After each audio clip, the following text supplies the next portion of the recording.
Hello? Hey, it worked. Hey, everybody. All right, we're going to get started, folks. Come on in, take a seat. Are you not entertained? Yes, we are. That's right. I don't want Lance Griffin sitting by me. Come on in, Kevin, Ryan, come on up. Oh, don't go towards the light yet. We're going to start this off the right way. Mr. Ryan Kelley is going to lead us off to the pledge. Here we go. Everybody stand up, please. Ryan, it's all yours, brother. Yeah, Ryan. Thank you, sir. Appreciate it, Mike. Right, fired up. Yeah. So for our veterans, if you want to salute, everyone else, please put your hand over your heart. I pledge allegiance to the flag of the United States of America and to the republic for which it stands, one nation, under God, indivisible, with liberty and justice for all. Man, it never gets old, does it? Dan, would you like to come up, sir, lead us off in a prayer? If you bow with me. Father, we're so grateful for the opportunity to freely gather here. What a privilege it is to be able to call on the name of the uncreated, all-creating, ever-sustaining God of the universe, and to know that you meet here with us now by your Spirit. And Father, we just confess that we need you. Lord, we are in desperate need of hope in our nation. And Lord, we know that the only way to that hope is through hope in you. And so I just pray that you be with us now in a special way. We thank you that through Jesus, through his sacrifice on the cross, that we have redemption, that we can come into your presence with boldness. And so now, God, I just ask that as the conversations are had here tonight, that we would feel challenged, that we would feel conviction in the areas that maybe we haven't stood up into the fight, and then all the more, God, that you would help us leave here feeling encouraged tonight. So we pray your blessing on this time, and we thank you all in Jesus' name. Amen. Thank you very much. That was fantastic. All right, we're going to get this started right now.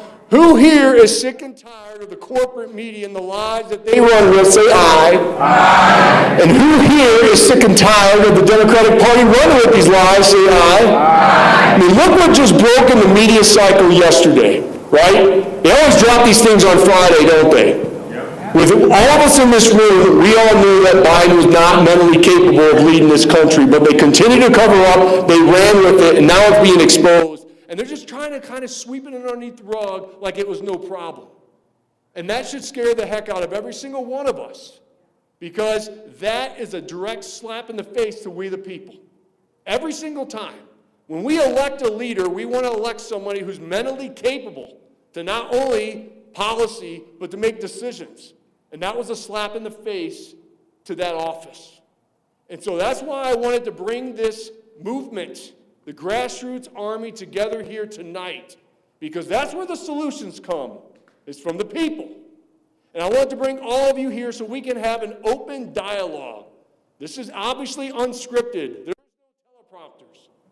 It's all of us, right, that are going to have a conversation to talk about Michigan, talk about this country, and start to produce solutions. We are live streamed on X right now with the Midwesterner. Our media team is here. We will be making videos of this, pushing this out on social media. We have to get the message out because they are scared to death of having this conversation. They are scared to death of the three gentlemen that you see on stage here tonight. Do you know why? Because in the last gubernatorial election, we had the majority of the primary vote. There's over 600,000 votes sitting on stage right now, okay? And if you recall, Tudor Dixon had 40% of the vote, which is a little around 400,000, correct? All right? Us three together is 600,000. The establishment pick beat us three because we were separated. And what did we hear all the time? I wish you guys would have joined forces. I wish you guys would have had a conversation. You know what? I wish that too. I wish that too. Yeah, I did me too.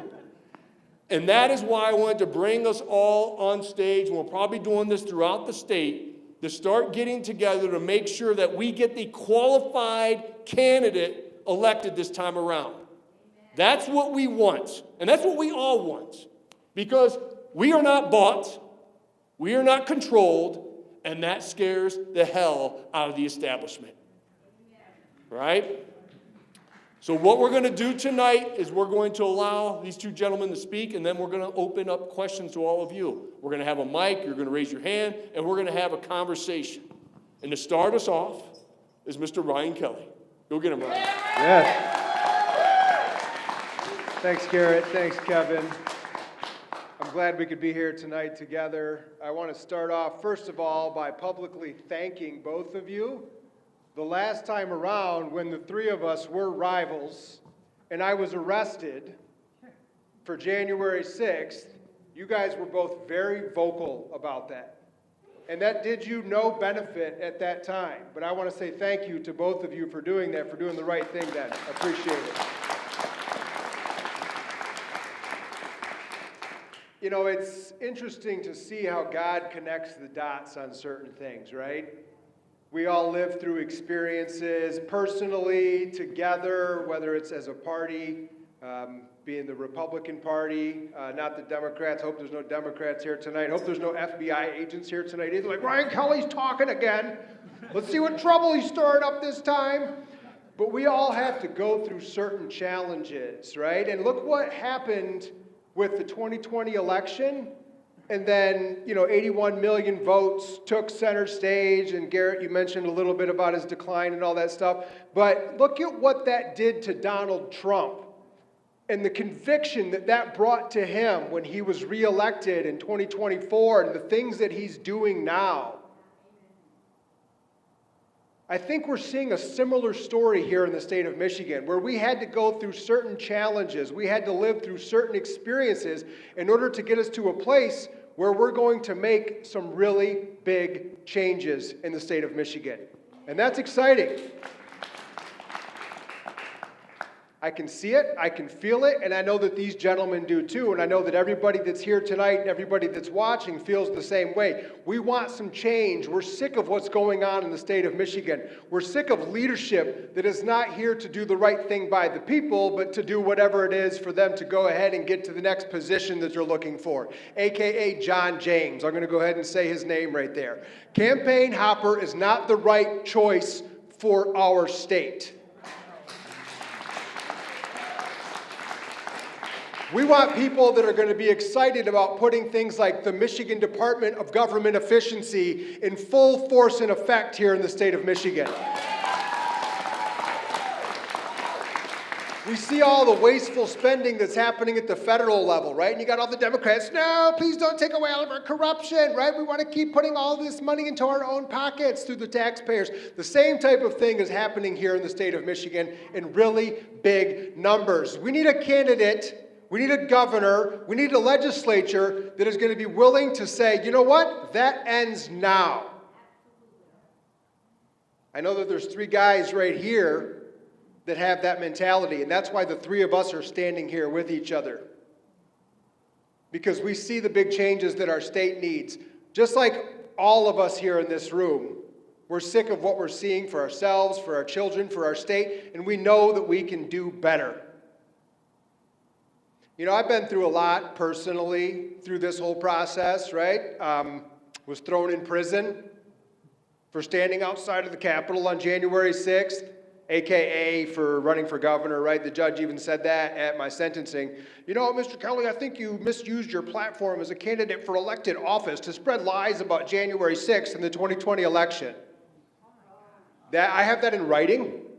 I have the transcript from the sentencing. I have that in writing. He said that I agree with the government, Mr. Kelley, that a term of imprisonment is necessary, not for specific deterrent reasons, but because we need to make an example out of people like you.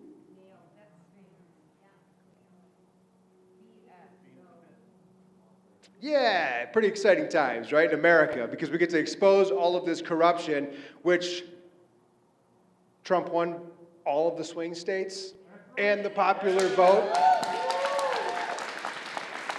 Because no matter, Garrett, you talked about the mainstream media, you talked about all the lies that are perpetuated through the media.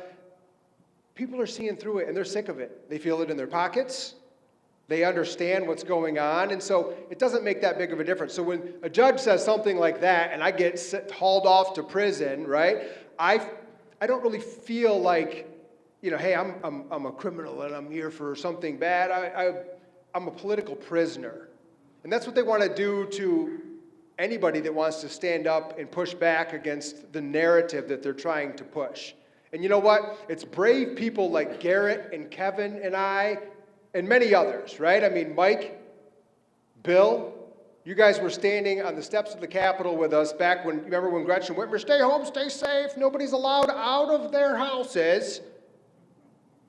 Garrett, you and I were some pretty strong voices back then, There is some brave people that are around us that we know our voices are cutting through all of the nonsense of what the left is trying to push. And that's why we represent 600,000 votes that you see here on this stage. And you know what? I think this time around, it's going to be 600,000 plus some.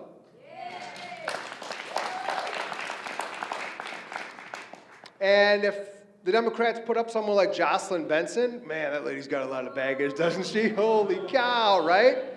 That lady has got a lot of baggage, and she's going to be easy to beat if you have the right candidate that people can be fired up about voting for. If we can find ourselves the right candidate that we can get behind, that we know is going to make the changes that we're looking for, right? Because there's some do-nothings out there right now. Absolutely. And so, to keep from going on and on, right? I'll kind of keep it a little short here. But I'm excited to be standing here with Garrett and Kevin because these are both stand-up gentlemen. And I'm excited to be here with everybody tonight because we feel what's about to happen here in the state of Michigan. We understand the change that's needed, and I really appreciate all you guys coming out. I hope you have some really good questions for us tonight, some good things to talk about. Again, this is totally unscripted.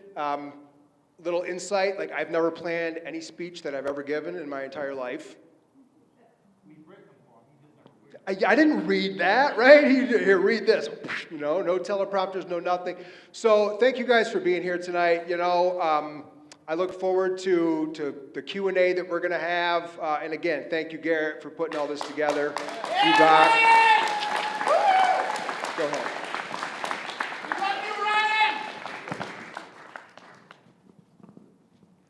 What's the greatest privilege that we as citizens of Michigan have and that we as citizens of the United States have? I believe it's the right to vote. The right to vote. But it takes more than just voting. There's another word that I'd like to put with that vote. We need to have accountability because in our state, the state that I was born in, the state that my family has been in for well over 100 years, had businesses in for well over 100 years, have employed, educated, thrived, and died in. We haven't held Lansing accountable at all. We haven't united with the power of the people when we combine exercising our right to vote and accountability. And in 2026, we have a very unique opportunity. We're going to elect a senator. It appears that we're going to be electing at least one congressman, if not several congressmen. We're going to elect a governor. We're going to elect a lieutenant governor. We're going to elect an attorney general, a secretary of state. And the choice is very clear because Michigan's at a crossroads. It is my opinion, and I suspect that some of you in the crowd would agree, that if we make a mistake this time, if we send the wrong people to Lansing, that Michigan will be insignificant. Status quo makes us insignificant. And politicians don't like the idea when you look at them and say, how did we get here? By their actions. And I don't believe that they are representing you. In 2026, this election is all about you and what you want, what you can demand from the people who represent you. And it's critical that we energize ourselves by educating ourselves. We're going to have a lot of people make a lot of promises, most of which are unachievable. We're going to have a lot of people say a lot of great things that can't be done. But let's be clear. Do we want change in Michigan? How badly do we want change in Michigan? Let's hear a little bit about, do we want change in Michigan? Do you want it? Absolutely we want it. And we cannot put the same people that have either been there before, are currently there again, and expect something different. What's the definition of insanity, for God's sakes? Yeah. So we can talk all about big ideas, but we need a leader that understands that you climb a mountain one step at a time. Kind of like Donald Trump. Is he fighting the fight for you? Do you believe in what he is doing? Everything he does isn't going to be perfect. It's not even going to be right every time. Because he's human. And guess what? When he is wrong, it's not because he's trying to screw you, it's because he is trying to help you. And I can support that. We need that same type of leadership in Michigan. And you get to decide.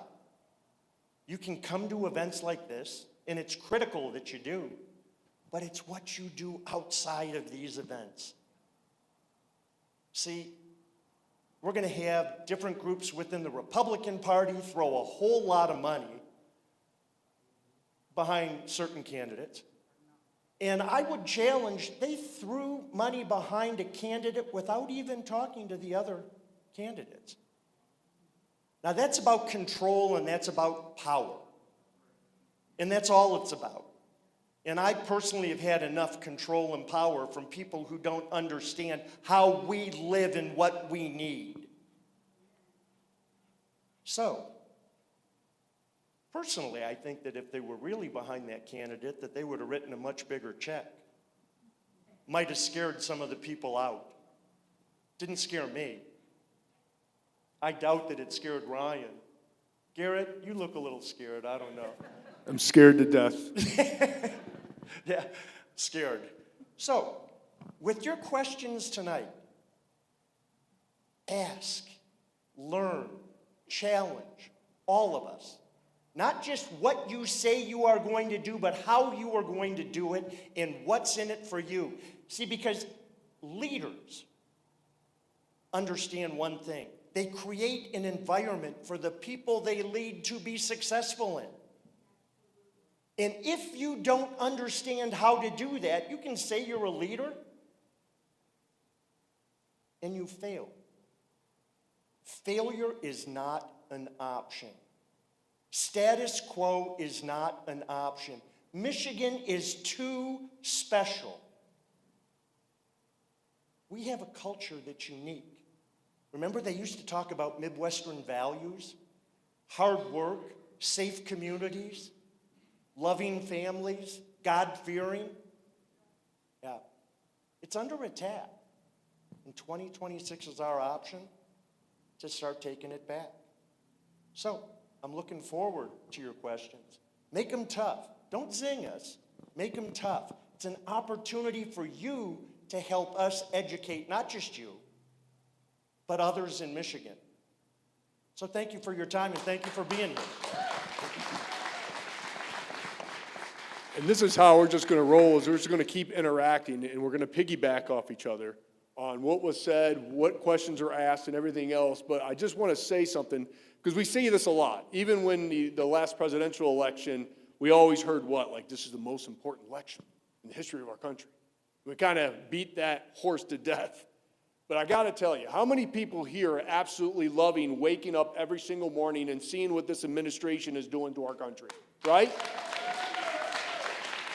It's absolutely fantastic. We finally got somebody that's actually getting things done, a team, a cabinet that's actually following through. Congress is Congress, unfortunately. But I let you know that, or I'll tell you this all right now, that all comes to a halt if we lose in 2026. Everything. And what do you think they're going to do? They're going to immediately try to impeach them. And it's all going to stop everything that they're doing. And that's why it's so critical that we win not only the gubernatorial seat, the Secretary of State, the Attorney General, but up and down the ticket.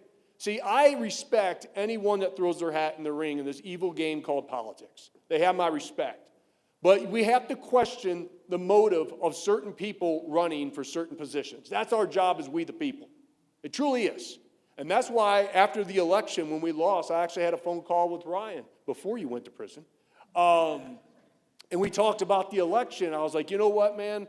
I said, if we just would have teamed up, the people who really lost was not you and me, it was the people. It was truly the people. And I made a vow to myself right then that I was not going to water down the ticket again and screw all of you. I was going to do what I do best, is put together events and motivate and activate Michigan and America's greatest asset, and that is all of you. We the people to be involved. And so that is going to be my vow moving forward, because I made a vow to all of you that I would not quit until we restore the checks and balances of our beloved state. And we're literally one election cycle away from doing that if we get the right representation up and down the ticket. I'm not going to make this into a John James beating the heck out of the guy, but I'm very concerned that we have a stair climber that gave up a very important congressional seat, that he barely won, by the way, to run for office. Right? And I heard President Trump, his team, is not too happy with his decision. But John's going to do John. But I am concerned with what Kevin just kind of talked about the $5 million is put in John's campaign this week. Coincidentally, the same week that we are going to have a conversation. And Brandon Hall broke a story a couple weeks ago about a PAC that was beginning, right? With who? Ronna McDaniels and now Shane Wallace. They started a PAC? Stu Sandler, political operative from Michigan that goes with the Romney family. And they said, no, they're going to do it for all Republicans. No, they're getting back behind their establishment pick. And that is a concern. But I tell you what, the power comes from you. It truly does. Social media has changed the game. Totally changed the game. It's not how much money. You do need money. You do need money, don't get me wrong. But social media has changed it. You all in this room, volunteering and getting behind the right candidate can change the path to Michigan. You just have to merely muster the courage to claim it.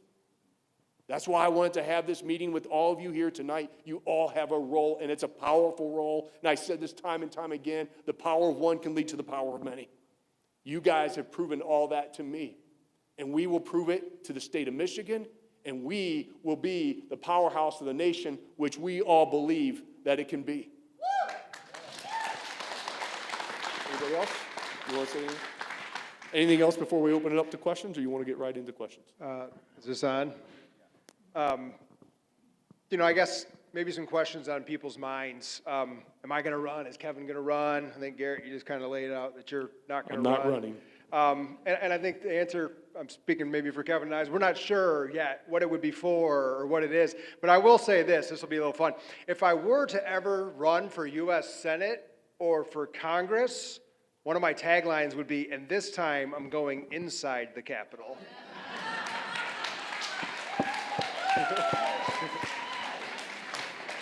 All right, just for fun there, just having a little bit of fun for a minute. All right, hit us with some questions, guys. What do you got? Who wants to go first? All right. Wait, we got to get a mic. Yep. You're going to be famous. Ruth? Mike, you're number 2. Okay, my question is for Kevin. Kevin, have you decided yet to run? And if so, what would your first 100 days look like? Ooh, good question. Let's start off with an easy one. Just come out swinging, Ruth. Come out swinging. Get into it. Have I decided to run yet? No. Am I doing everything to prepare to run? Yes. And part of my position right now is this. The political consultants want to get candidates to announce so they can start making money. The political people want to announce early so they can start to build momentum. And I don't think that serves Michigan. I don't think that serves you.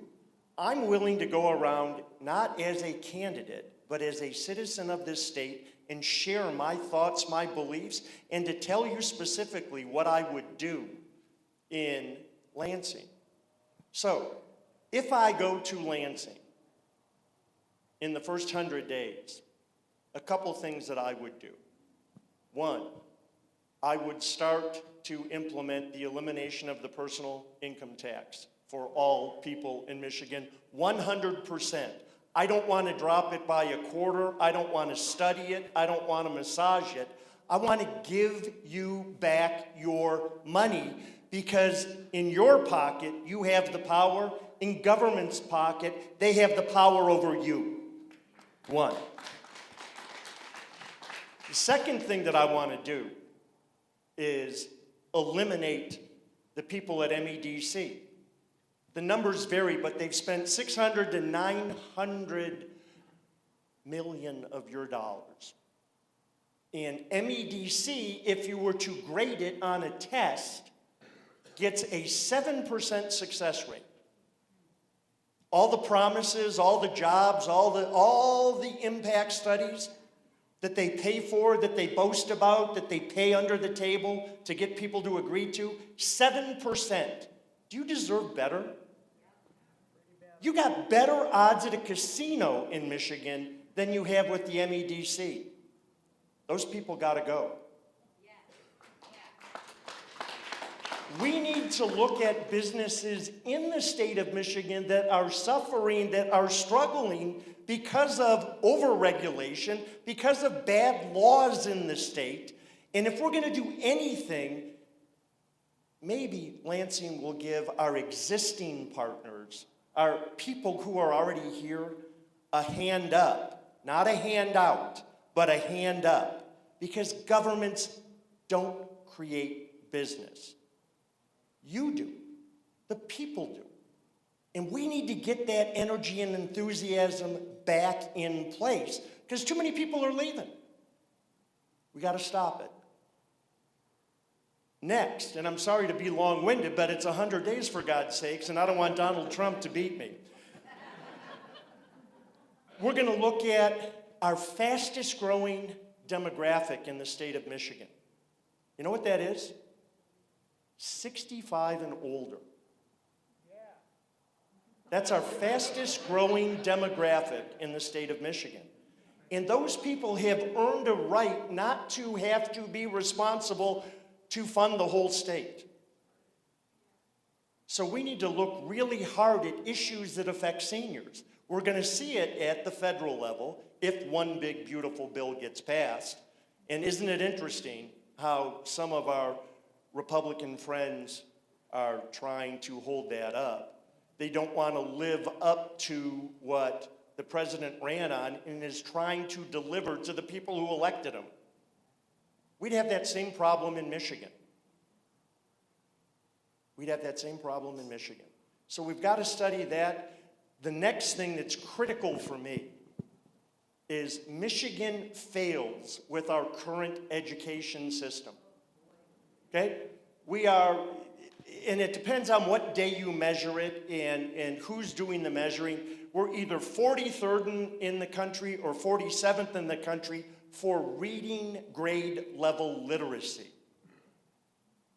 And interestingly enough, I will commit to you that within 40 months, if I run for governor and implement my plan, it's a proven plan nationally, and anyone who wants to challenge it, elect me governor so I can prove them wrong. Within 40 months, we'll be at 90% reading grade level literacy. Because if people can't read, they can't write, they can't do arithmetic, and what do they become? Wards of the state. Who pays for that? Time to stop. Time to stop. And by the way, it shouldn't be a political issue for the left or the right. Do you want dumb kids? Or do you want smart kids? I just had dinner tonight at Ryan's place. First time I've ever been to his home. He's got beautiful young children, and you can see in their eyes the energy that they have to learn, to experience. And when they start talking in Latin to me, Winning. that's winning, you know. I had to look at Ryan and whisper in his ear and say, what the heck did they just say? I never learned Latin. So that's the first 100 days. There's going to be other things that come up, but I will have laid out 10 items, and we will be laser focused on those 10 items. Those 10 items will be real, they will be deliverable, and if there's any pushback, I'll either pat somebody on the back or put my foot up their back. Okay? Because the commitment of those 10 items is to you, not to the people in Lansing that say they represent you. To you. You'll decide. Thank you. And real quick, because I've been stalking you on your social media platforms, you have made on several videos that you have done, you talked, and I really resonate with this, about the amount of laws that are on the books or regulations. Can you hit on that? Because I think that's very important. Yeah, I've said that it's not ridiculous to say for every new law that's passed, we need to eliminate 100. For every new regulation that is introduced, we need to eliminate 100. And when you say, it's not that I want a lawless society, but we have people that represent us that think that their job in Lansing is to write new laws and regulations. And they're choking us to death. We don't enforce the laws and the regulations that we have. And they're so complex that they don't want you to be able to understand them.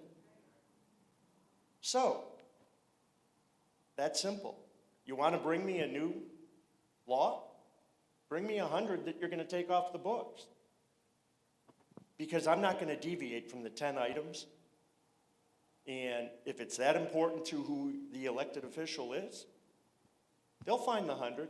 Not that tough to look them up. There's all sorts of regulations we need to scrap. We need to take Michigan off life support.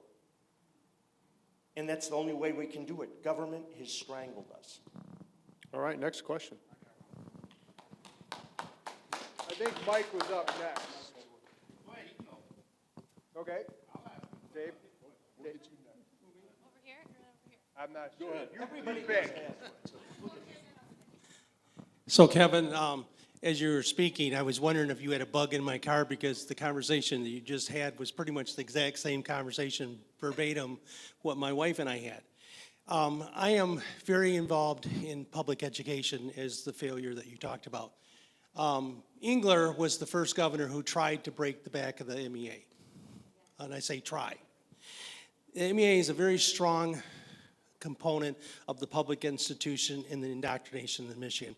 How, if you were governor, and I also believe that the solution to education is not government, it's putting parents in control of the decision of where their kids go to school.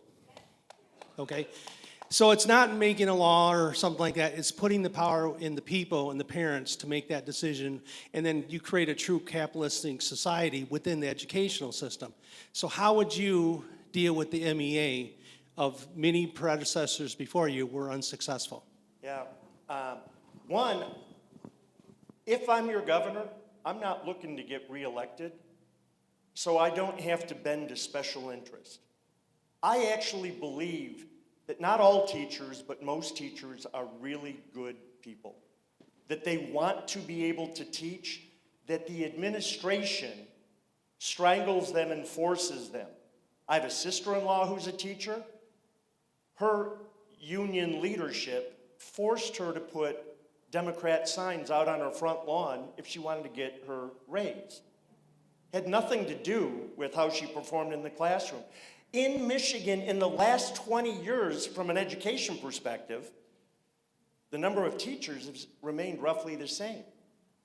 The number of students have slightly declined, Administration is up over 2,500%, and you're paying for it. They're not teaching our kids, they're taking your money. But let's do something real quick with math, because it comes down to money that scares the MEA, and it comes down to someone who's not afraid of them.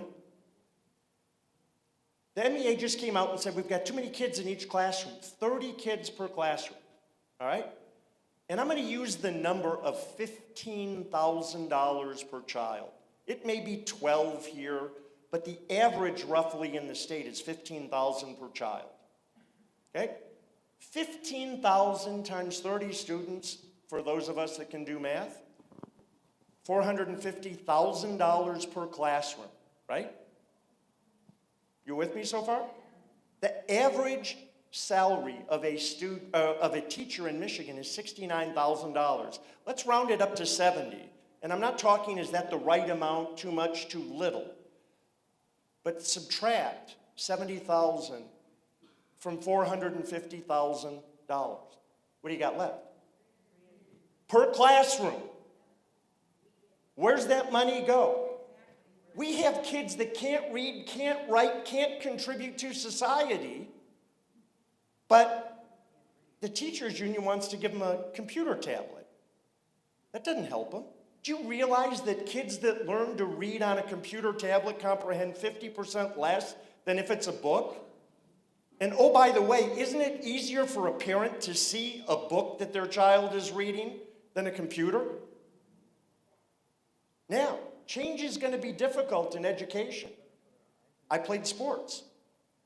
I don't care about the fancy football fields.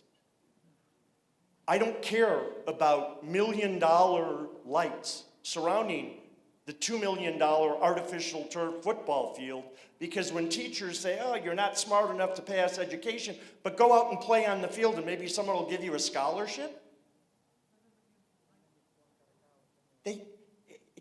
All these people get pushed along instead of taught.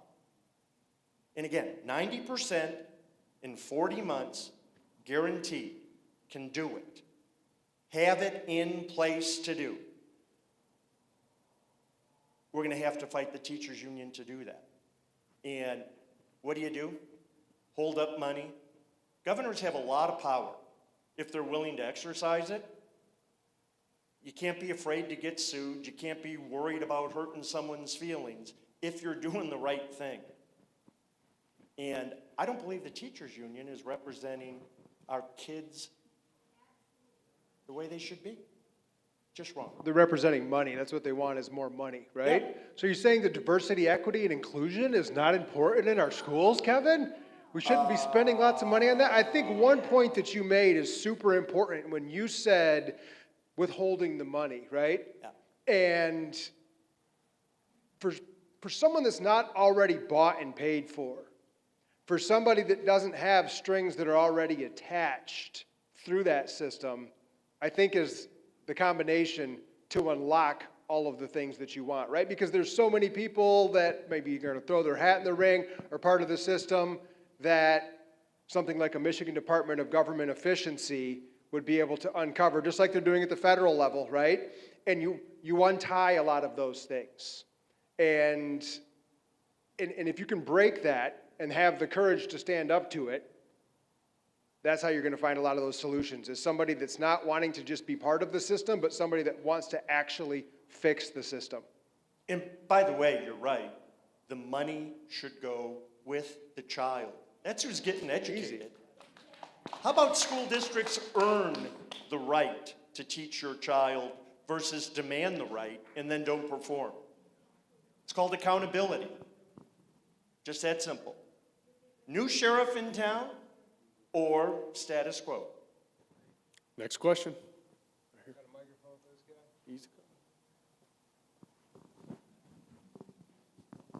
Thank you.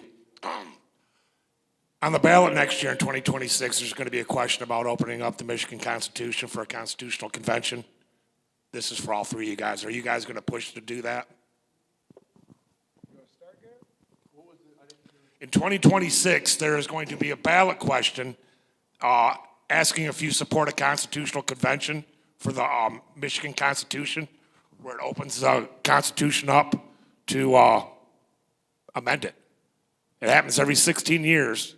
And in 2026, we are going to have the ability to open up our Michigan State Constitution and fix it. Get rid of Proposition 3 and whatnot. That's going to be on the ballot next year. Nobody's talking about it. What was the results of the ballot last time? Do you know by chance? No, Just I don't. curious. I'm going to say no, it was. I don't think it's ever been reopened. Yeah, 2010, I think it Do was. you know what the numbers were? I don't. Not out. Yeah.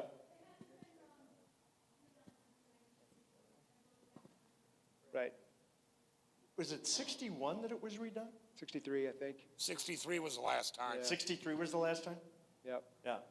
And there was a lot of changes that were made in 63. So, I guess I'll go ahead and start with this because we were actually talking about that out there in the hallway before this started. And for me personally, twofold. First of all, you have to always be a little bit cautious about opening up something like a constitution, especially when you talk about like an Article 5 convention for the U.S. Constitution. That leads to a lot of danger right there. But when it comes to the Michigan State Constitution, I think that there's been so much that has changed in our state because of the Michigan Constitution that yes, we need to change it.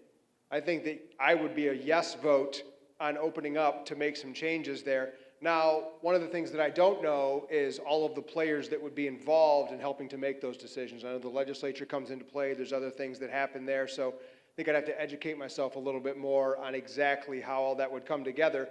But yes, I do think it's time from 1963 to now to make some of those changes because democracy, 51% of the vote through these different ballot initiatives has changed our Constitution. Prop 3, like you mentioned. Prop 2, if you had to have 2/3 of the vote, say, to change the Constitution like at the federal level, here at the state level, we wouldn't have a lot of the nonsense that's in there right now. And so I think there's been some really big negative changes that I would like to see it opened up if done properly to make changes. What I was reading about is if it did open up the Constitution, there would be one delegate per House seat, one delegate per Senate seat, and the convention would open up in October of 2027, and that's when you can go. And this is where the scary part is you can get rid of good stuff and you can get rid of bad stuff. But with Proposition 3 and these voter BS that they put in the Constitution recently, I think it might be worth the gamble to do that. But I'm part of the state party, and I haven't heard anybody talk about this Constitution at all. For me, I can't give you an answer that I would support that or not, similar to Ryan. But I think that there's a problem. When we want to get something on a ballot, you need 600 or 700,000 signatures to qualify to get something on a ballot, an issue. And the cost from $7 to $10 a signature to get those signatures, to bring it up for a vote. And I think that that's hurting our state as much as a bad constitution. I like to approach things one item at a time. If there's a bill that's sent up to be signed, it's one item in that bill, not a package of things. It's automatically on the ballot. Yeah. Every 16 years. Yeah. Yeah. So I'm leery of it because I don't trust the people in Lansing to make good decisions, unfortunately. What's the Democrats' thoughts on it? Do you know? Have they talked about it? I haven't seen anything about it. I've heard about it a few in my circle. Opposite of what we'll talk about. Yeah, they're like, can we kill babies? Because, yeah, if we can do that, let's go for it, right? That's kind of their approach on it, right? Find a 9-month abortion in our country. Yeah. And that's I want to hit on that point with the abortion issue. The things that the Democrats constantly scream about is we couldn't come together on that issue. And we had this mentality that you don't agree with me 100% of the time, that I attack you, you're a rhino, blah, blah, blah, blah, blah. And look what happened. Look what that mentality did. We're killing babies in the state of Michigan up till birth. 9 months. And I'm a Catholic. I believe in the moment of conception. I know Ryan does too. But man, I would have much rather seen a 3-month than a 9-month. I would have been willing to compromise for that. But now we're doing it all the way up to 9 months. Unbelievable. You know, it's interesting, we have laws that contradict our religions. So life for a Catholic begins at conception, and I'm a Catholic.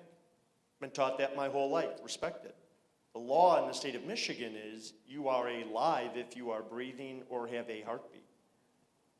Big, big difference. That's why Florida went to the 15-week abortion ban, because it worked around the law and religion in that particular instance.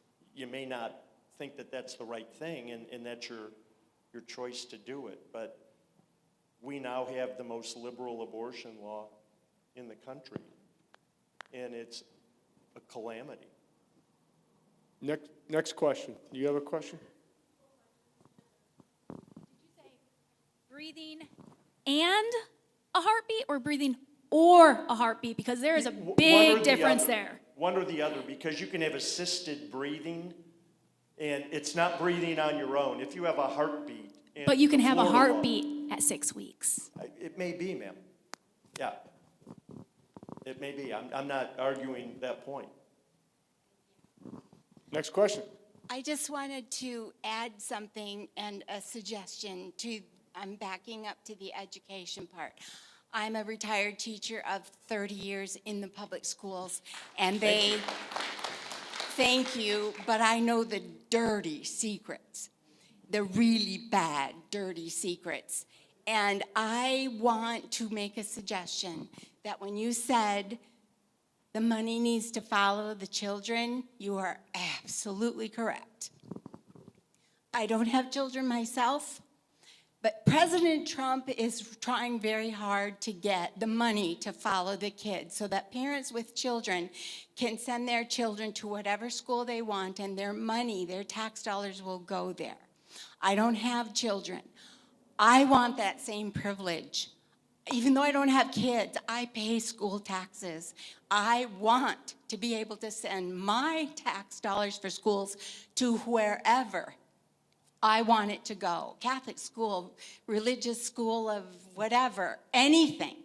I will tell you that if that were the case to have happen, you would get rid of, number one, good schools would grow. Teachers would leave public schools and go to the good schools.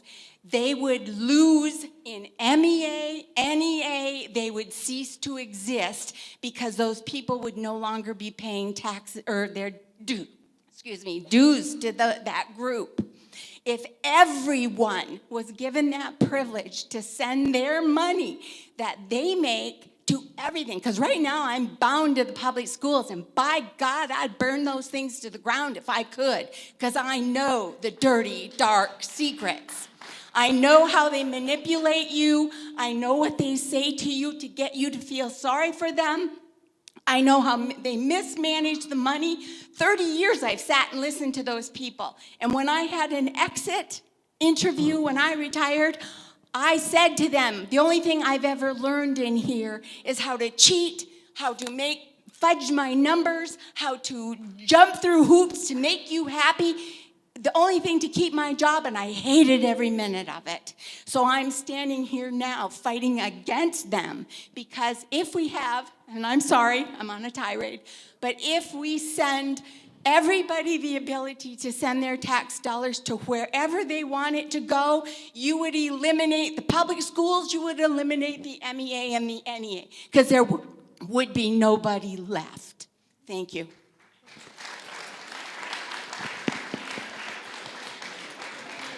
It's a tough act to follow right there. Get her a soapbox. Yeah.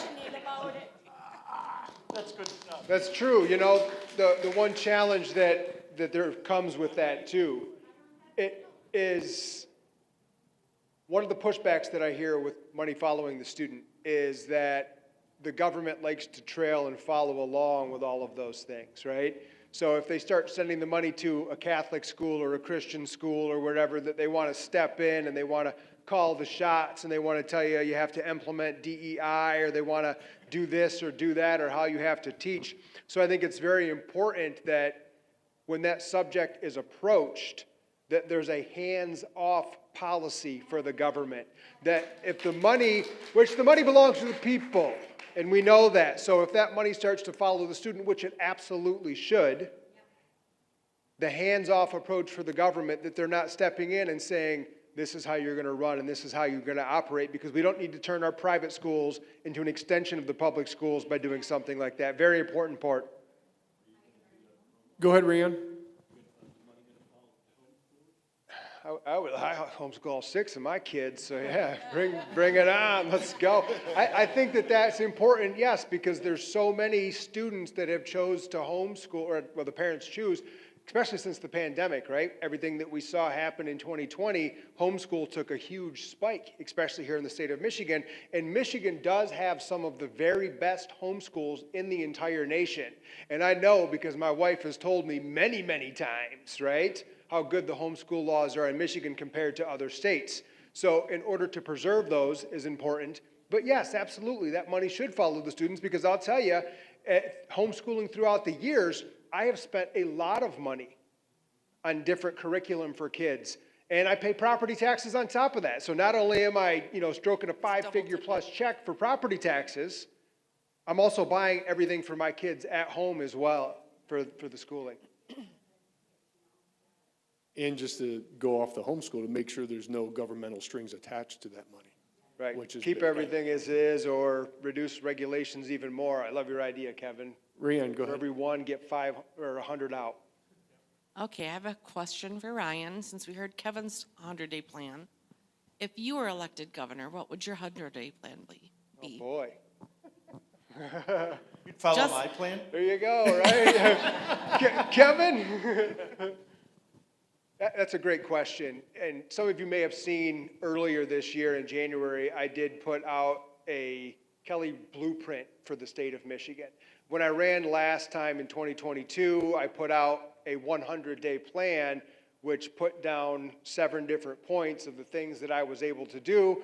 Reading the Michigan Constitution, looking at Article 5, the executive power and authority of what you could do, I structured that plan to make sure that those were executive directives or executive orders that could be done in order to implement a lot of those changes.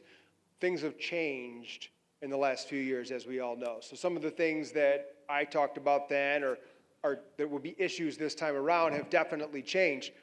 I put out the Kelley blueprint for Michigan, not as a 100-day plan, but more of an idea of things that were needed in our state, changes that we needed to basically put on the radar because, as you mentioned, Kevin, a lot of candidates want to announce early and get out there and raise money, and the consultants love that stuff, especially if you let them in and they'll take a 50% commission off everything you do or whatever, right?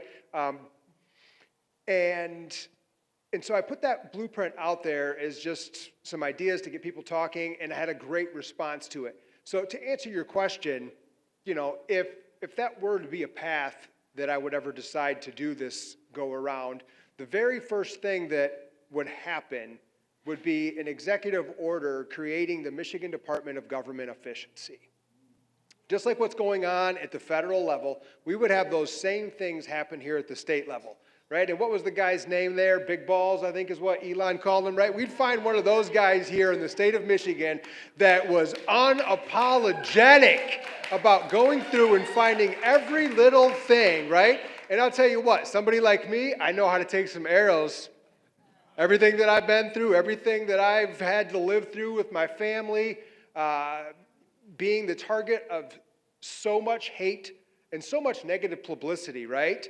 I did a talk the other day just down in Berrien County. We had a great turnout. Hundreds of people showed up to hear myself. The Null brothers were there, the guys, the kidnapping, the governor guys, which, they were never charged with kidnapping.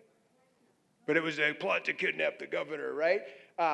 So they were down there too. We had a whole big protest outside and everything like that. But, forget where I was going with that. I'm all track of Berrien County now. But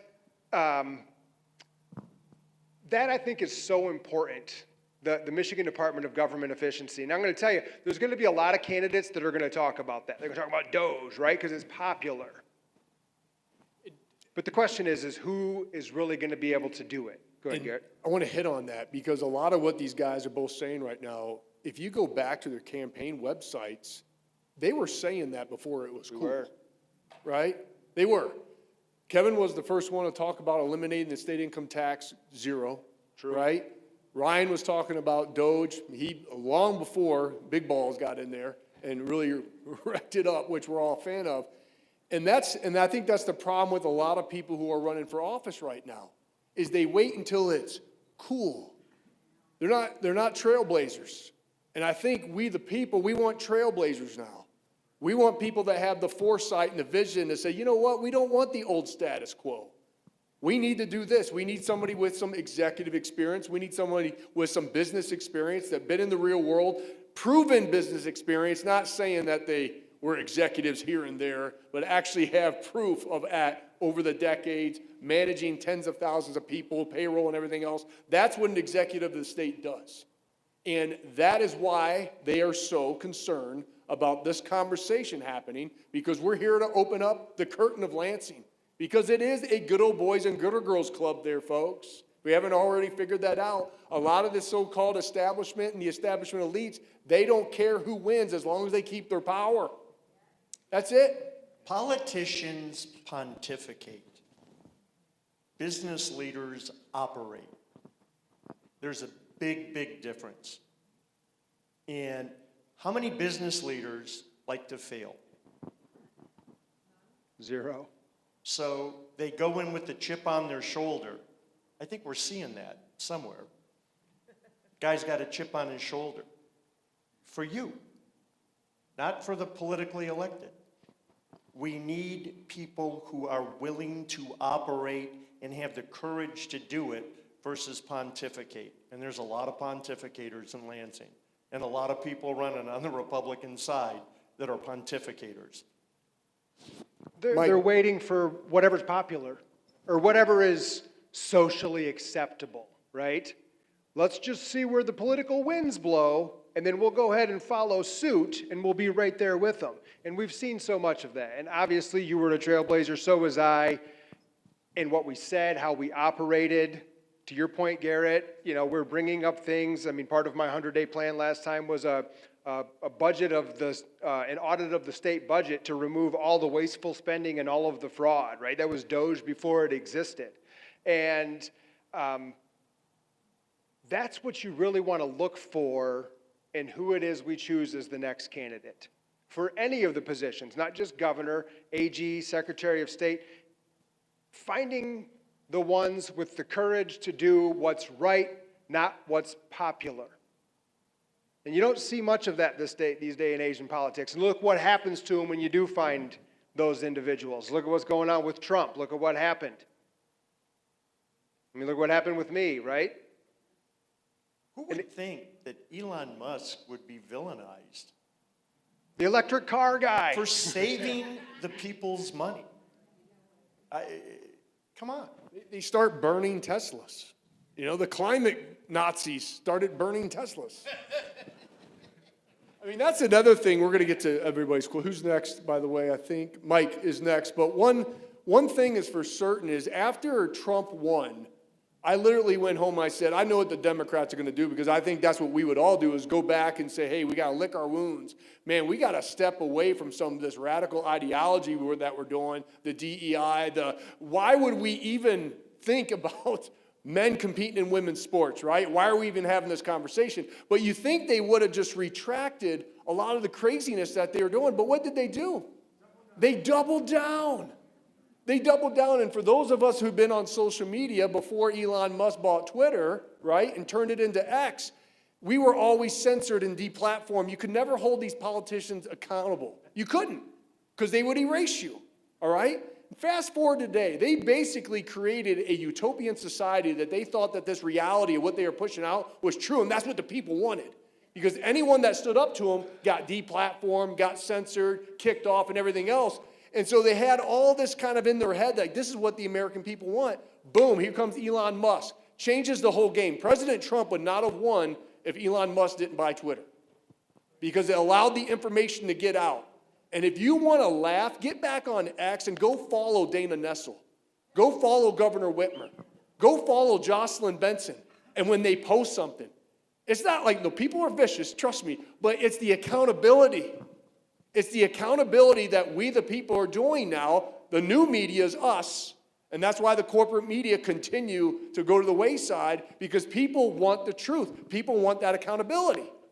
But the Democrats literally doubled down. So if we just message correctly and do the common sense things that we all know and believe that is right and it is right, then we should win, as long as we unite. Mike, what do you got? Mike, what do you got? I just want to ask a quick question, rapid fire, and then I'll have a yes or no for Axe My Tax. Garrett? Axe my Michigan tax? Yeah. I'm all for getting rid of the property tax Yes. in the state. Absolutely. The less taxes, the better. It's great. You want tough questions. This is a tough question. This is wonderful having you three up here. I sense, I've been doing politics for a while, and I always tell people I can sense a sewer rat, because that's primarily where I live, is in politics. But where did this start? And I'll get to, I don't mean to be, it's not an insult, but during the lockdown, I met Garrett Soldano, and I saw Garrett Soldano. I did rallies with Ryan Kelley. Kevin, I never knew you even existed. Where were you during the lockdown at any of these rallies? And I get a feeling a candidate that lost for governor is grabbing two other candidates that lost to maybe help him get to that office. And that's what this is. Can I start on that? How Kevin and I's relationship started is with the Trump Force 47 stuff that was going around throughout the state and helping President Trump rally the Michigan vote. And I saw Kevin on a Zoom meeting, I think with Eric, that we were firing up the grassroots folks that were volunteering. And I heard what Kevin had to say, so I reached out to Kevin and I said, hey man, would you like to go on the road and just do like a grassroots army tour and kind of turn out the vote? And he's like, sure, I'll go on with you. And let me tell you, when you're in a car with someone for 9 hours, you tend to figure them out, and you tend to have deep conversation. And the more I listened to Kevin, because we were just talking about politics and life and about business, the more I heard his story, I started to do some soul searching within myself, going, wow, if I would have just had this conversation with this guy before I announced, and I knew he was going to announce, I probably would have supported him. And that's just me being truthful, okay? Because when you get to the depth of what is needed in this state and the expertise and the qualifications, you start to understand what is necessarily, not who is excited. And that's what we have to get away from, this like polarizing image of politics where everybody has to be like President Trump. Everybody has to be like this inspirational guru on stage that motivates, inspires. You know what? That's all great and fine and dandy, but I just want someone who can do the damn job and do it correctly and follow the Constitution and do what's right according to the people. And so as we went around the state, and I don't know how many events that we did, I told Kevin, I was like, my goodness gracious, buddy, if you ever decide to run, I'll get behind you, because I believe in him. But you know where I was in COVID, kicking and screaming around the state. So that's how our relationship started. Am I up next then? So I guess I was locked up when you guys were out touring around. Otherwise, maybe I would have been there. That is true. Right? We're actually talking about they that. had to teach people like me a lesson, right? But no, for me, Mike, to your point, yes, I think the path that Garrett and I took is different than the path that Kevin took. And similar to some of the things that Garrett said, getting to know Kevin, Kevin did reach out to me when I was arrested. And he did vocally on social media say some things. And I think that kind of helps me to look at him a little bit different, number one, because that didn't benefit him. And when I was pardoned here recently, too, he posted on social media as well and reached out to me as well. So I looked at that like, that doesn't benefit him at all, number one. And we've had a few different times where we've spoke, and I've got to know you, and we've had some dinners with each other, just chatting about certain things. And Kevin put a lot of his own money into this last race, as did I, as did Garrett, right? Kevin's got more money than Garrett and I do. And so that, but that's A lot less now. but that says something in a candidate that is willing to fund their own way there, right? Because President Trump funded his own way there. And look at how uncontrollable he is. And so when I look at Kevin, like, do I know Kevin really, really well? Just being honest, no, I don't, right? But do I look at Kevin and say, gosh, you're just trying to figure out a way into the system to go ahead and put all of that money from the taxpayers into your own pocket? I don't think so, right? I don't see that in Kevin. The more I get to know him, and I ask him, similar to you, when we were having dinner, I was like, Kevin, why do you even want to do this? If you do decide to run for governor, right? He asked me the same question, as we're going back and forth, and I liked his answer. And I think I'll let Kevin answer for himself. Yeah, so, Kevin, and it's similar to the introduction that you had here, right? You see Michigan being a state in decline. Your family has done business here for many, many years, generations. And as you watch all this stuff around you happen as it falls apart, you get a pull that maybe you can't explain that draws you to want to be part of the solution so that you can leave things better than maybe you found them. And, again, you're contemplating putting a lot of your own cash. You're up against billionaires if you decide to do it. If I decide to do it, I'm up against billionaires too. I can tell you this, that Kevin and I will not run against each other this cycle around. Because I think that finding a solution to beating what is predetermined, if you will, is very important for our state. I believe that last time there was a predetermined outcome, because if you look at the election results that were released a week prior to the actual primary, do you guys remember that? Fox News, like, oh my gosh, how did we release the election results that happens next week? I'm not sure how you did, but it seems like you have a predetermined result. And this time around again, I think we're set up for the system to want to create a predetermined outcome. And I can tell you that I'm not the guy that's predetermined to be the outcome. And I can tell you that Kevin Rinke is not the guy to be predetermined to be the outcome. And that's part of the reason why I'm up here having this conversation, is because I don't think that any of the three on this stage right here is the ones that pull the strings, want any of the three of us to end up in that seat. And I respect Kevin. The more I get to know him, the more I do like him. He's smart, and I think he's genuine. I know Garrett is as well. And so that's the reason that I'm standing up here. And what the end result is of all of this, I'm not sure. I'm not sure. But you know what? I don't do things that I don't feel are going to have some sort of value. Because if I had zero interest, or if I didn't like Kevin, Mike, you know me, I promise you I wouldn't be here. Promise you that. Garrett initiated this conversation, and it led us here tonight. And I am willing to walk down this path and see where it goes for the best result for the state of Michigan. Because I know that's what Kevin wants, the best result for the state of Michigan. I know that's what I want, and I know that's what Garrett wants.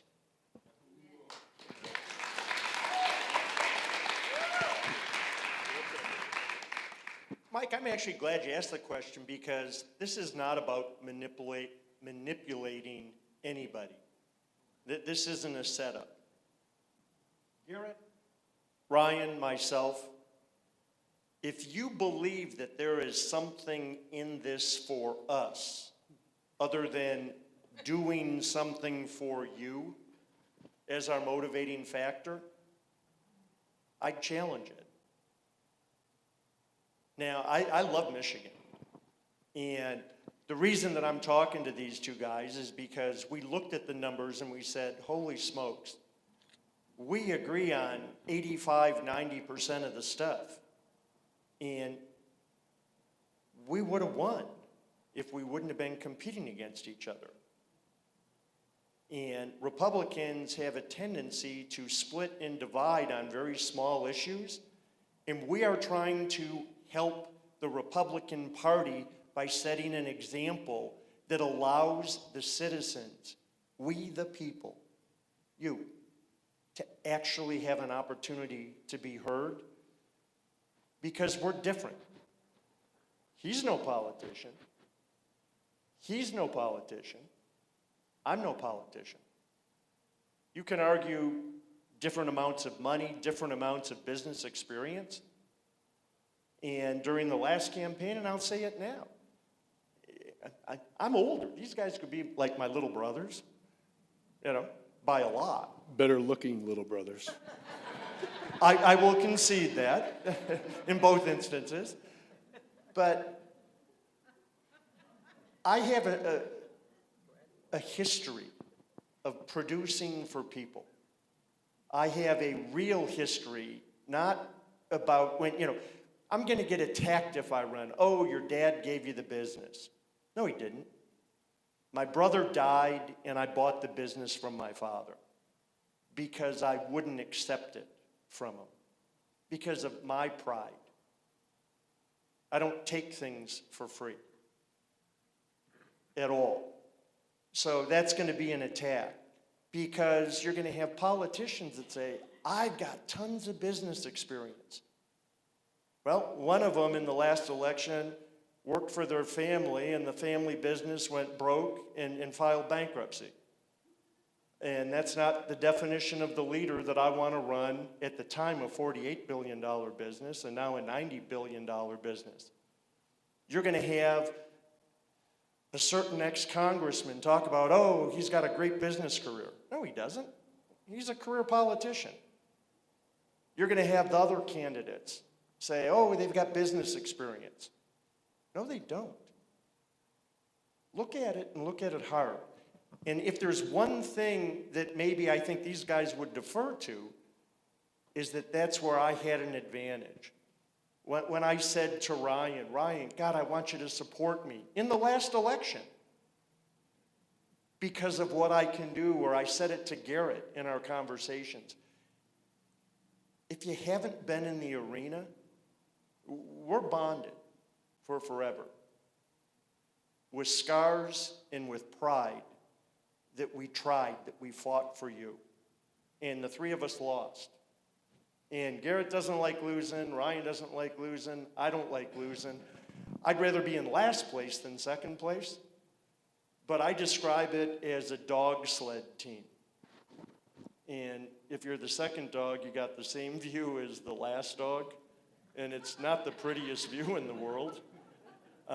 It's not what I want to do. So I haven't decided if I'm going to run. If there is a candidate that has the money, has the policy, that will commit to that policy, has the ability to attract not just the grassroots army, but has the ability to work with the independents who are going to determine this election, whether we like it or not, I'd just as soon support them. I mean, ride off into the sunset.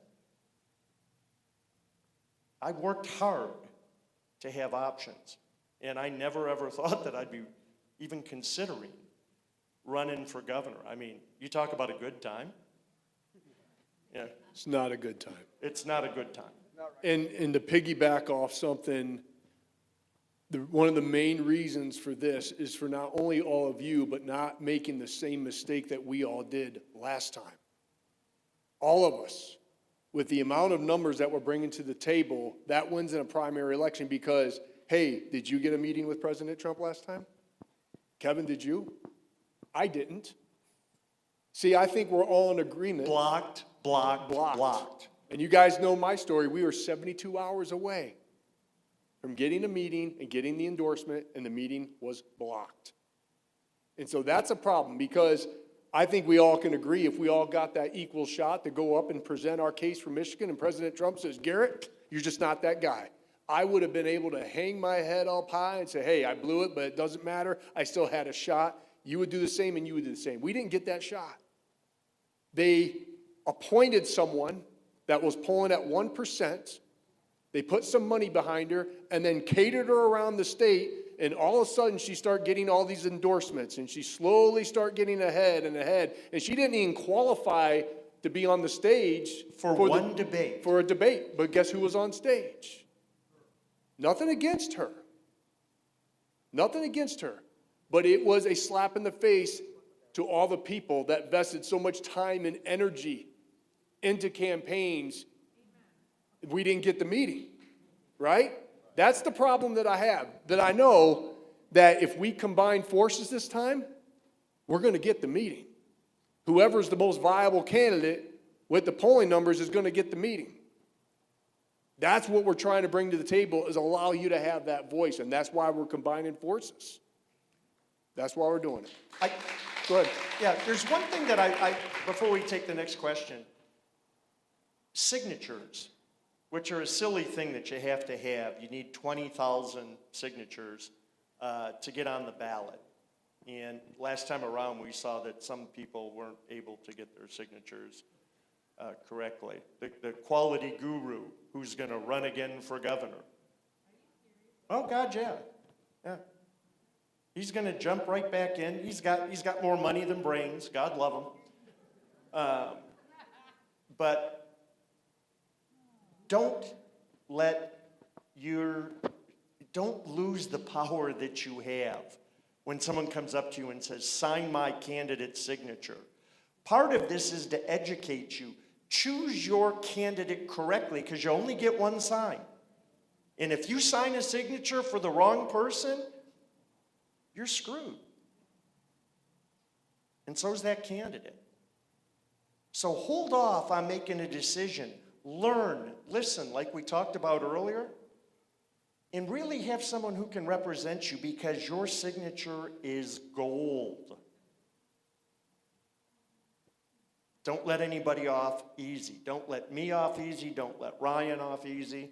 Don't even let Mr. Soldano off easy. It's Dr. Soldano. So, anyway, who's got the next question? Yes, ma'am, go ahead. Hi, I don't know if you guys remember this, but going into 2022, I reached out to Ryan and Garrett both more than once with that proposal that you guys need to work together. I don't care who's on the top of the ticket, but if you get on the ticket together, I think it would be powerful. At that time, both of you, it was too early. You weren't ready for that. I'm going to make a suggestion here, something that just came into my mind the way that did 4 years ago. The lieutenant governor's position in this state usually is pretty much just a figurehead, but it doesn't have to be that. It could be powerful. It could be given lots of responsibility, and it could make a two-person ticket. You said you only wanted to run one term, so governor, lieutenant governor, next governor. There can be a lot of responsibility given to the lieutenant, so you can implement some of those things you wanted to. You said you didn't want to run, dude. You get to be the promoter. Will you consider that?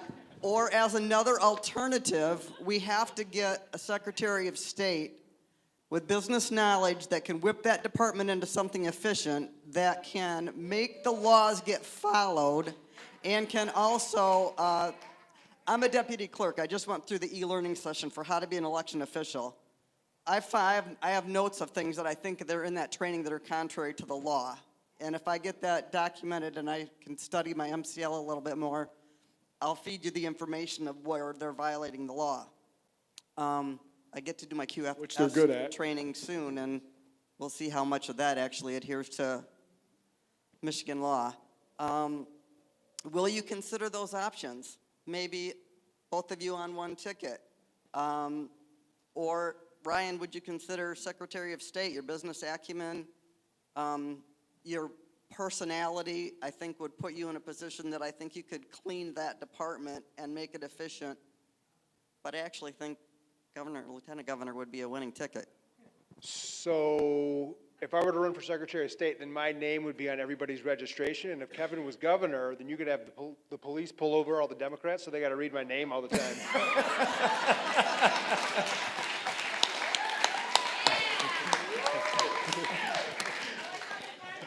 Right? I'm a quick thinker, right? You guys have picked that up, right? I guess let me answer your question super direct. I think all the options are on the table right now. And again, for me, authentically, this is literally just a conversation to. Yeah, I get it, right? The one differentiator, and all the options are on the table for me as well. The one differentiator is that the governor is selected via a primary and then a general election. The lieutenant governor is picked by the delegates at convention. They do. They tend to pick that. Yes and no. Yes and no. But I think that I know this, that if I win the primary, I won't run if I don't have the lieutenant governor that I want. I'll just say, go ahead and hold another election and walk away. Right. Because we've had too many people that kiss butt for political purposes and aren't willing to put together a team that can win for you, and I won't accept that. Next question. Great question, though. Go ahead over here. Mike, over here. Oh, she does first. And folks, just for time, questions, not statements. We're running a little low on time, so I want to make sure we get together. So questions. You asked that, and my question is a loaded question. Let's keep it simple. You've mentioned uniting, but I've already heard some negative talk about the establishment. Now, you and I talked about the 6 roles of people in politics a little bit earlier. I was wondering, what about instead of attacking the opponents, bring them under whoever is going to be the governor and say, I want them in this position, use something they've done before, so that you can unite the entire GOP for the general election. Have you guys thought about how to reach, who's going to be your bridge to the establishment or the old people? The bridge is always open with the establishment. I've had every single person on my podcast who's running for governor. I had Eric Nesbitt, Anthony Hudson, who I do not like, okay? Not at all, and you guys know me. I have Mike Cox, who was in the room here. He's coming on the show in a couple weeks. Kevin's gonna come on the show a couple weeks after that. And there has been an open invitation for John James ever since the beginning, because my job is to hold people accountable and ask questions. See, I have no problem with establishment candidates. I don't. I just don't like the rules that they play with. They play by their own rules, and they have the money to kind of screw the game for all of us who care about the state. Because a lot of times what happens is if their candidate doesn't win, they pick their ball up and go home. I'm all about unifying. Let's go, because we need that money in the general. But primaries are made for mudslinging. They truly are. It's time for people to hold people accountable, keep it clean, keep it true, okay, and ask the tough questions. Because I had a campaign reach out to me, and they had dirt on another candidate. And they wanted to, hey, we need your help. We want to coordinate this attack, and we want to release all this information that they've had for years. And they said that they decided not to release it, the DEI stuff it was. I said, why didn't you release it last election? Well, it wasn't like mainstream news at the time, right? Do what's right, rule number 1, right? And I said, so what do you want me to do? Well, we want you to coordinate it. I want you to talk to me, so we're all going to get on the same page, and we're just going to release this attack. I said, who do you think you're talking to? I said, I don't work for you. I work for the people. My job is to hold people accountable. Here's what I'm willing to do. You go ahead and release whatever you got. And then I'm going to give the gentleman the opportunity to come on my show and have a conversation. That's my job, and that's the people who entrusted me to do that. And I'll always follow through and do what's right. But to answer your question about the establishment, hey, I'm all for working together, and the bridge is always there.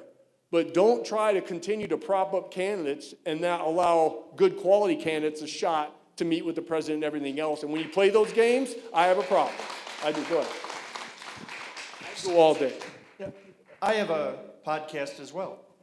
And I have invited Gretchen Whitmer, Dana Nessel, Jocelyn Benson, John James. I'll have any candidate, because right now I'm a citizen.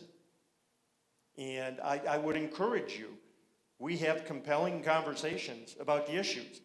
When we invite them via text, via registered letter, via phone call. There's no denying that they know they've been invited.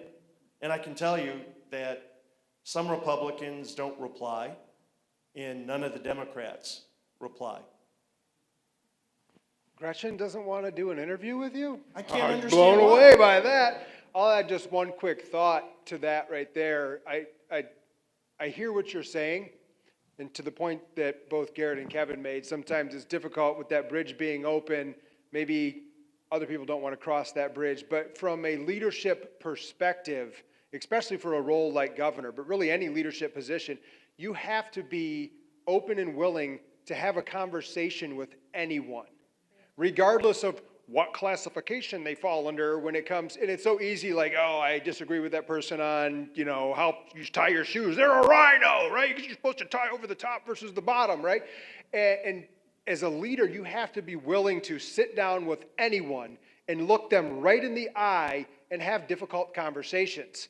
And I know that the three of us are willing to do that, and I can tell you this, that there's some folks that maybe you call it the other side of the bridge a little bit, right? But the same side of the pond, right? They don't want to have those conversations, because I tried to have those conversations with many of those people as well last time.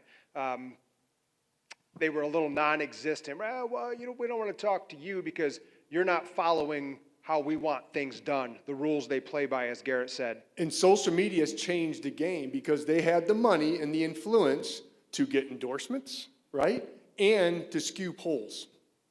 And so all of a sudden, all these people are polling really high, and you're like, what the heck's going on, right? And that's where the game is now changed, is the power is in all of you. Go ahead, Kev. We have to acknowledge that we have Republicans, that if their candidate doesn't win, they'd rather lose. And that's sad, because leaders that understand that creating an environment for everyone to be successful, not just some, would be more than happy to meet with those folks, and should. And I went on my platforms and had conversation with an influencer who they refused to vote for Mike Rogers last time, and they told everyone else not to vote for Mike Rogers. And guess what we were stuck with? Alyssa Slotkin for how many decades, right? I will take a Republican that I agree with 80% of the time over a Democrat any day of the week. That's it. Any day of the week. I did not support Mike Rogers in the primary. I didn't vote for him. I voted for him in the general. I did. Ruthie, go ahead. Microphone's right there. where's Go the ahead, mic? sir. Right there. Yeah, real quick. I was living in North Carolina for a while, and one guy had a little badge that says Michael from Michigan. So I asked him, I said, oh, you're down here, did you go to school at UNC or something? He says, no. I couldn't afford to live in Michigan because between car insurance and trying to find a place to live, I'm living down here. You brought up one statement. The fastest growing population we have is 65 and over. What is your plans to bring young people back to Michigan, maybe giving employers, if you bring somebody out of state, give them a tax break or something to get young people to come back to Michigan? What ideas or plans do you do, or are you planning to get young people to come to Michigan? Yeah, I've got, we both have probably some Yeah, pretty strong there's thoughts. definitely some thoughts there. You're right, leaving out of college, so many students are fleeing the state, looking for opportunity in other places. And, a lot of that has to go back to the taxation. Why stay here when the taxes are so high, regulations are so high? Jobs, yes, there's jobs, but we could create an environment where there's a lot more jobs that are being created. And I think if you look at like the corporate income tax, for example, if we were to take that corporate income tax from where it's at right now at 6% and put it at 0% for any company under $5 million, think about the number of companies that might want to move to the state of Michigan. Put it at 1% for companies over $5 million.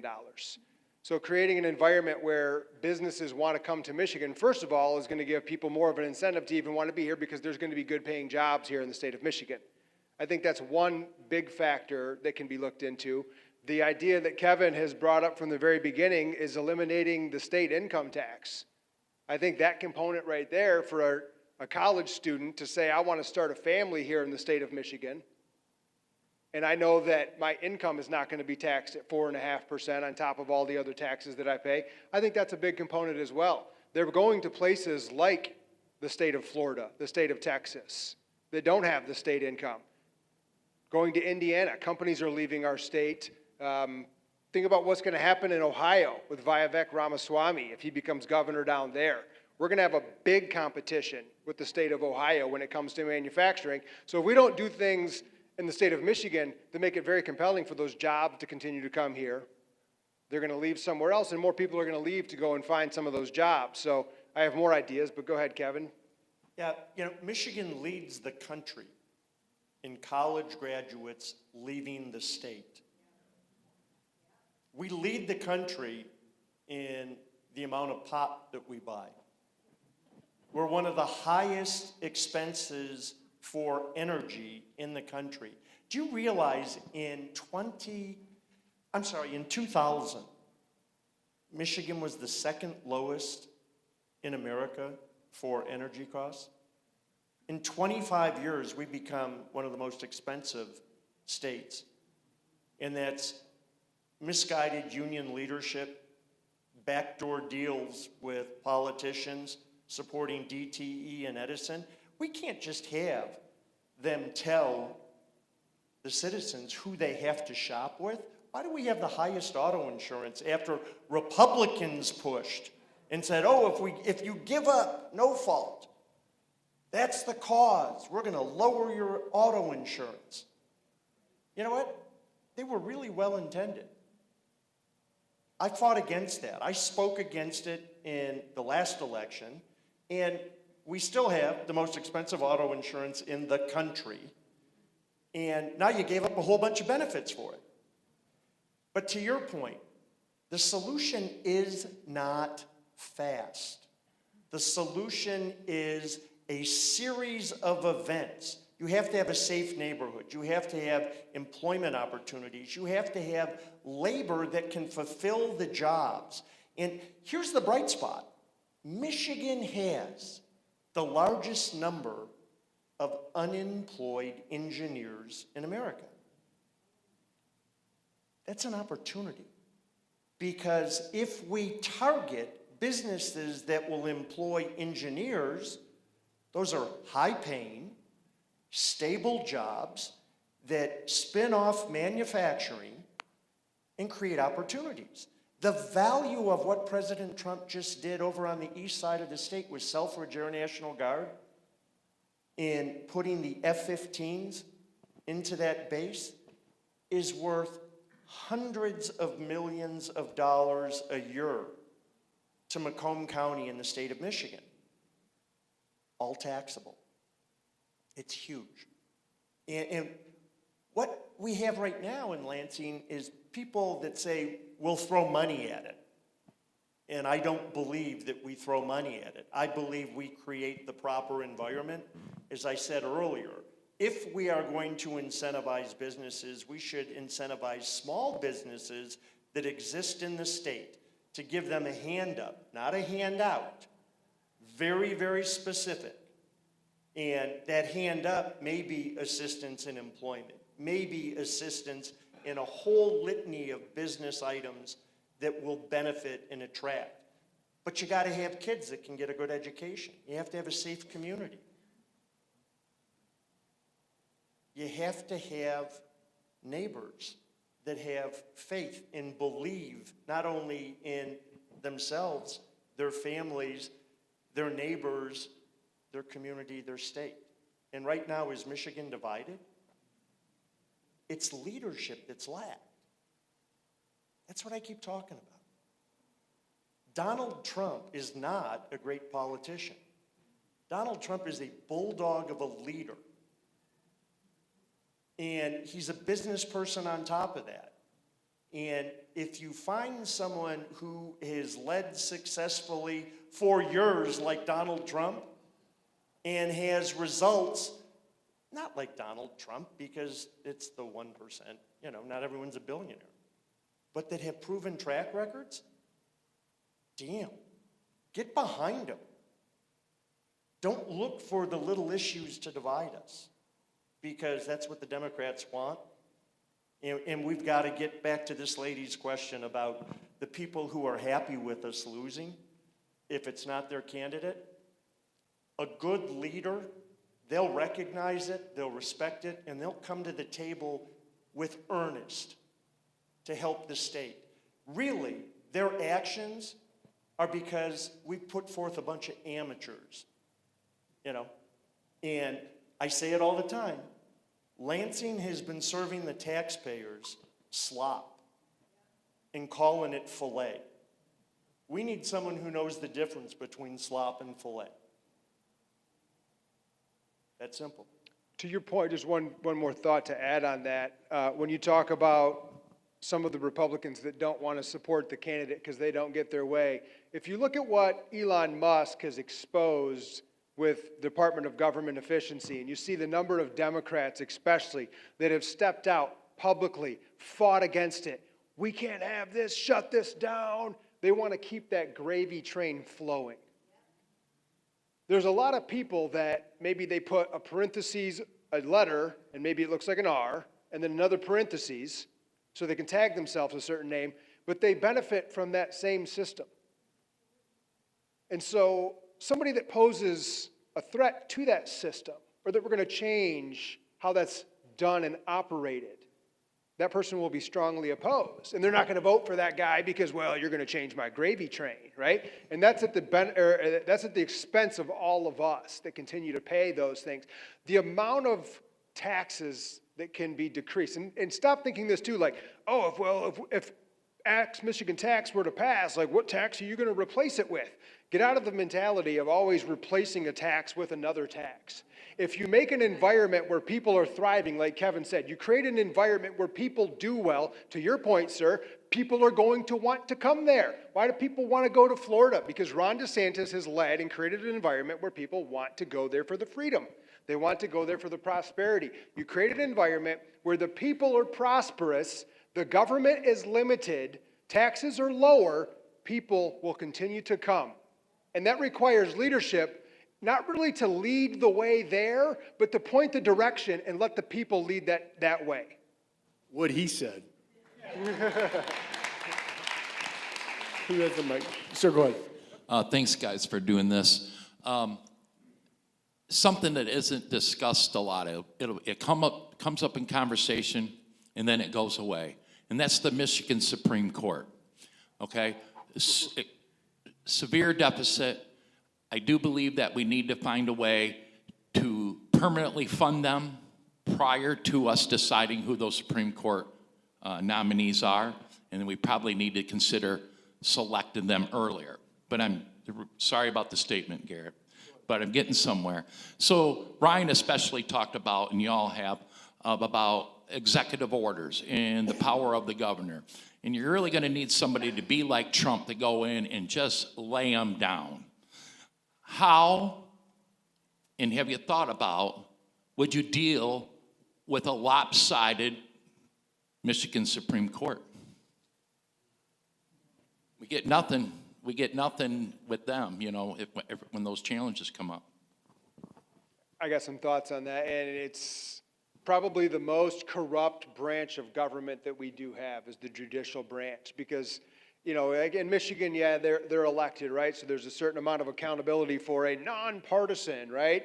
I think judges should totally be partisan when they go to get elected, because they're manipulating people, right? Oh, they're supposed to be nonpartisan. They look through a lens of, you know, the blind justice system. And no, they don't, number one. And they legislate from the bench. So that is a problem. I think, number one, knowing what Article 5 says for a governor, to know what your authority is important. And to operate with executive directives and executive orders in that capacity. And when it goes in front of the Supreme Court, you know, Trump's going through that right now, like the birthright citizenship thing, that whole component right there. And because yes, it's talked about in the U.S. Constitution, but there are some gray lines on some of those things. And I think a couple of things, and, you know, we can dive further into this, but A, being able to have someone that's in that governor's seat, that if they know they have the ability to do it, to be able to stand up to the court. If you know that you're on the right and they're in the wrong, put an executive directive in place and go ahead and move it forward.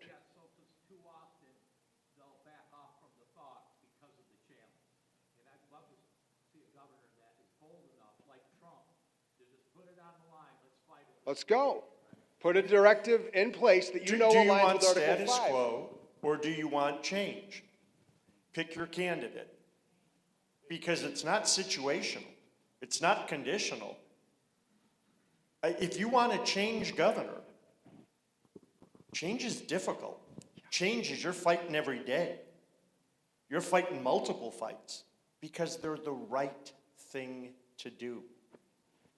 It shouldn't be right and wrong, shouldn't be partisan, should it? I mean, candidly, if I'm doing something for somebody, I don't say I'm doing it for a Republican against a Democrat. I say I'm doing it because it's right.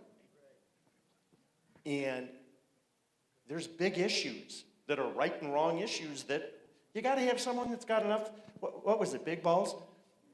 Yeah, and if they don't have big balls, then they got to have big something else or something to fight that fight. I don't know what it is, but it's a joke. I'm not going to say things. It's the guy. It's Elon's friend, right? That's all it is. We're amongst friends. It's okay. And you got to also remember, too, like, we look at things kind of short-sighted. We have decades of work here in the state of Michigan.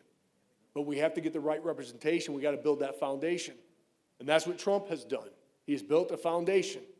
Now, hopefully, we can start building the skyscraper of what we all know America should be as the powerhouse of the world and to lead the world. Well, Michigan be the powerhouse of this nation. So we got to have the right representation. And in my thought with this is I don't want the career politicians anymore. Okay? We need legislatures. Hey, yeah, they need to legislate. But we need people in the right position, the executive positions, to build that foundation. Who has the next question?